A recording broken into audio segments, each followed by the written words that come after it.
Nay, alis na po ako. Nandiyan na po yung service ko. Sige, ingat ka anak. Ate, wait lang po. Sabay na po ako. Anong sinasabi ng ampon na to, Nay? Hindi ka naman bayad sa service eh. Ako lang yung binayaran ni Mama. Maglakad ka, ampon. Pero ate, masyadong malayo yung school natin para lakarin ko. Wala akong pake. Mabuti na rin yun na hindi tayo sabay pumasok at umuwi. Dahil baka makita ko ng mga friends ko na kasama ka. Nakakahiya. Pero ate, wag ka na nga magpero-pero dyan. Mauna na ako. Hinihintay na ako ng service ko. Maglakad ka, ampon. Ate, wag mo ko iwan. Malilate ako sa school.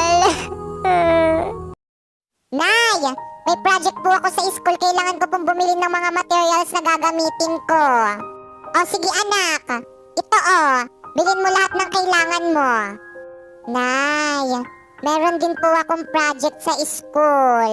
Kailangan ko rin pong bumili ng mga materials na gagamitin ko. Naku, bahala ka dyan. Wala na akong pera. Mamasura ka na lang dyan sa labas. Bagay naman sa'yo yon. Pero ba't si ate po binigyan nyo? Aba, natural. Tinatanong pa ba yan? Siyempre, totoong anak niya ako. Di gaya mo, ampun lang. Umalis ka nga sa harapan namin. Nakakairita ka.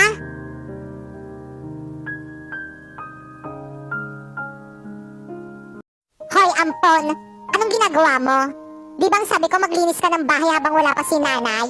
Sandali lang po, ate. Tinatapos ko lang po yung assignment ko sa school. Ano? Uunahin mo pa yun kaysa mga pinapagawa ko? Akin na nga yan? Ate, ibalik mo po sa akin yung assignment ko. Ito yung inuuna mo, ha? Pwes, ito yung dapat gawin dito. Yan. Punitin. Sirain. Ate, ba't mo naman sinira yung assignment ko? Pinaghirapan ko yung gawin eh. Wala akong pake. Maglinis ka na nga doon. Linisin mo yung mga kalat na yan. Napakakulit mong ampun ka.